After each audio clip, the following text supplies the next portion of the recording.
You know, natural horsemanship means a lot of things to a lot of people. I guess to me, it's uh, the way you communicate to the horse, the way the horse would understand. You know, the horse is constantly looking, constantly throwing out a field, constantly trying to get a clear picture. And the reason it's always doing that is because it's an animal of survival, right? It's a prey animal. So Mother Nature's built all these things into the horse that the horse could use to save itself. So as horsemen, I guess when you talk about natural horsemanship, there's no real magic to it. It's not a magic thing at all. Really, what we're looking for is the best way to be so clear to the horse that the horse understands exactly what we're asking for, and do it in a non-aggressive, fair way to the horse with consideration and respect.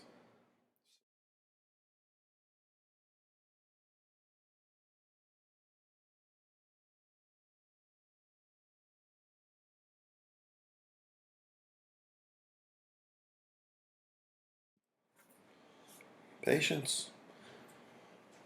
Is that true? Well, yeah, I guess so.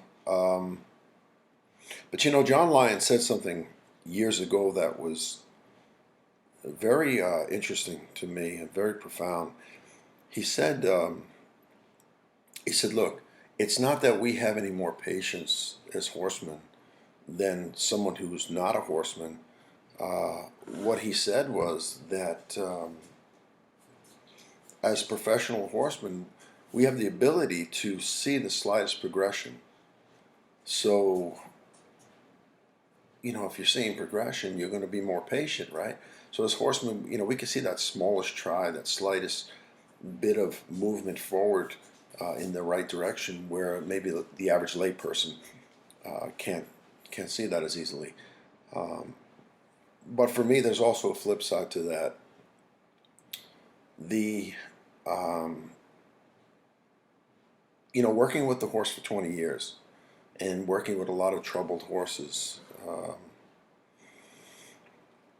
I've seen a lot of horses that were abused physically, abused mentally. You know, you could see that they had the spirit just beat out of them. Um, you know, when you look in their eyes, they're just dead. You know, but you know what's great about the horse? What's the most amazing thing about the horse to me is through all that, you know, through all that uh, that the horse has to go through, he still comes around. You know, he still turns loose. He still has the ability to wipe that slate clean and not hold a grudge, and will trust again. Will respect again, and you know, this is probably one of the greatest reasons I have uh, that much patience with a horse, because they have so much patience with us.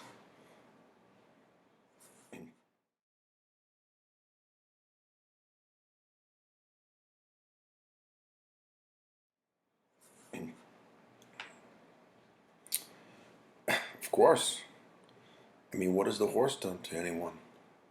You know, we've imposed ourselves on the horse, right? I mean, he all he's trying to do is get along. That's all he wants to do. You know, he either wants to be left alone or get along, and he's always trying to understand, you know, what your needs are. You know, we think we're doing this great thing where we feed a horse and brush him once in a while and pick his feet and care for him. You know, that's wow, that's just great. But remember, you know, we impose ourselves on our horses every day. So yeah, you know, I certainly, I'm certainly an advocate for the horse. Um,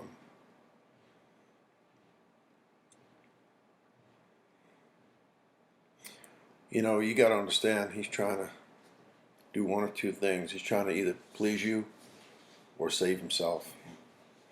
And when he's trying to do the latter, he's trying to save himself, he's called a bad horse. That's a bad horse. That's a dirty horse. He's a piece of garbage and all these terrible things that people say about horses because they really don't understand the horse. He's not doing anything that you wouldn't do, if you were put in his situation.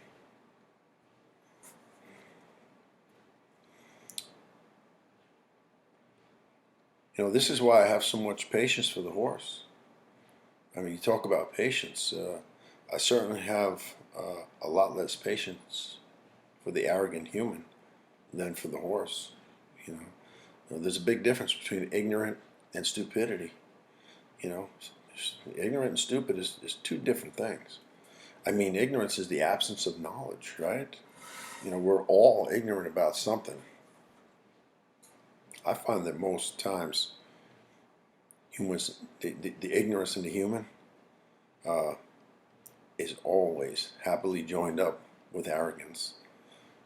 You never get a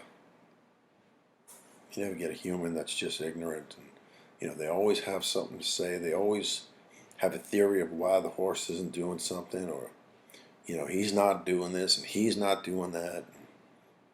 She won't listen and she's disrespectful. A lot of times, more than a lot, the human is disrespectful to the horse.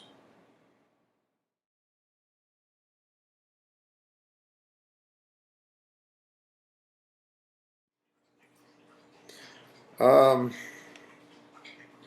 Besides the obvious, the human ego and the arrogance of the human toward the horse, I think I would have to say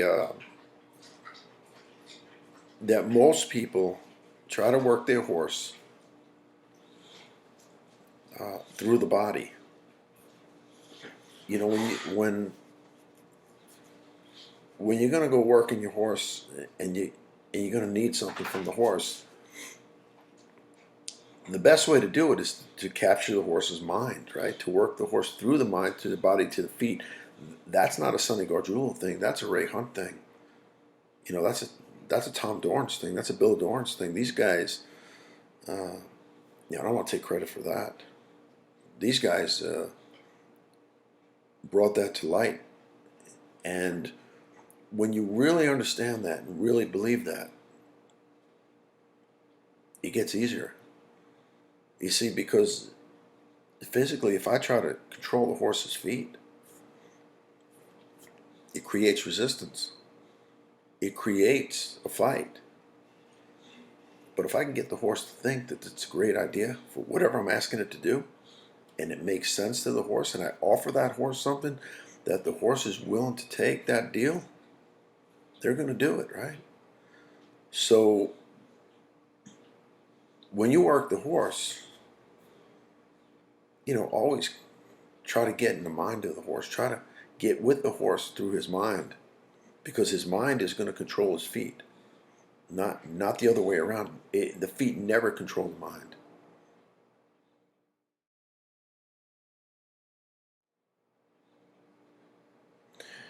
A great example I like to use in my clinics and demos is, we all see this horse running down the trail, or running down, along the ring, along the fence line, and he's just bolting off down that fence line. You got to stop him, and his everything in his being is telling him to go run down that rail, just keep going. And you take his head and you turn his head and you disengage him and you try to shut him down, and his head is bent to his tail, and he's still going. He's still going. Why?